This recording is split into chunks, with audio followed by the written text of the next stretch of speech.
السلام عليكم يا جماعه. النهارده هوريكم ترتيب التلاجة، عشان طبعا رمضان كل سنه وانتم طيبين، هتعوزوا تجيبوا حاجات كتير تخزنوها. فانا وريتكم طبعا التلاجة قبل ما انضفها وقبل اشيل منها الحاجه كانت زحمه قد ايه وكانت الكركبه فيها قد. دلوقتي هنوريكم ان شاء الله تنظيفها وترويق يا جماعه. التلاجة ما بتتنضفش بالميه، يعني عدوها الميه. احسن حاجه ليها الخل. نجيب حته قماشه كده طريه، يا ريت جل او حته فانيلا بيضه، اي حاجه تكون بتشرب الميه. هنحط شويه خل.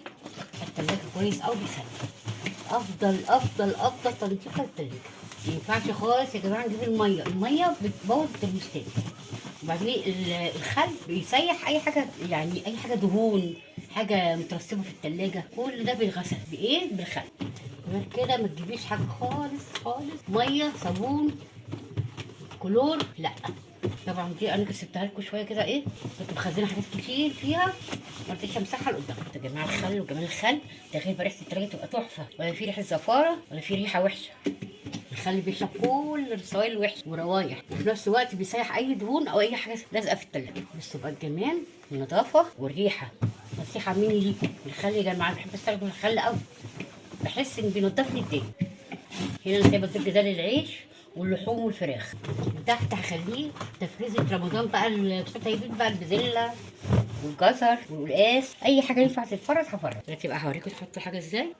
بصوا يا جماعه البزله لازم نبططها، يعني دي انا فرزاها قبل كده. بص هي مجمده، بس في نفس الوقت عشان انا مش بنرمي حاجه كده مكلكعه فوق بعضها، طول ما انت بتحطي كده ظبطي بايديك. ادي بزله وجزر في رمضان طيبين.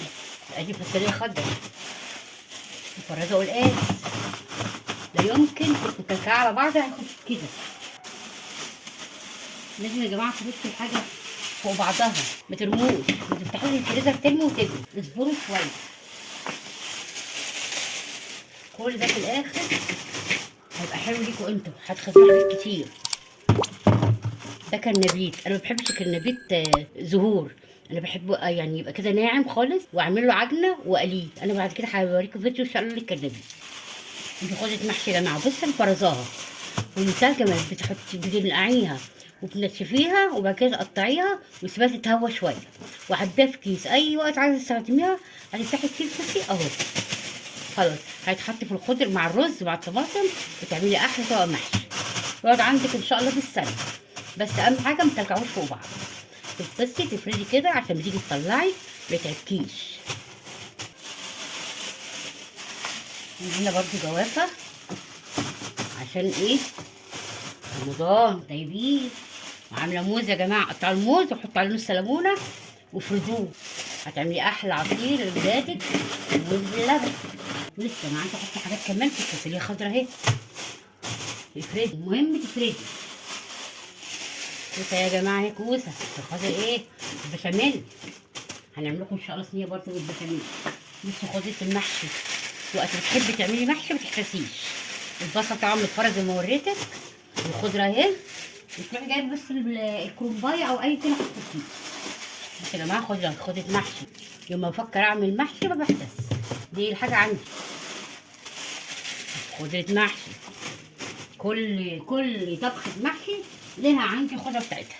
بس يا جماعه العصير الطماطم انا فرزاه، انا كنت مكلكعاه عمره كان هيفك من الكيس، لكن انا طالما انا فرداه خلاص. ده فلفل كوبي الوان، تحبي تعملي شاورما، تحبي تعملي اي حاجه ممكن. والجزر لا غنى عنه، ما استغناش عنه ابدا في الفريزر. ودي خزة القلقاس، كزبره وسلق، تضربيه في الخلاط مع كوبايتين ميه وتحطيه زي ما هو كده في الكيس. تيجي ما تعملي قلقاس عندك الخضره وعندك القلقاس اهو. انا بصي مبططاه ما بيمسكش، اجي اما بطلع الحاجه ما تتعبنيش. القلقاس اهو والخضره اهي، مش ناقص غير الشوربه. القلقاس يا جماعه كتروا من الخزين بتاع البيت، طبعا لما بتروقي في الثلاجه كده ما بياخدش مكان. ادي كده اخر حاجه الجزر.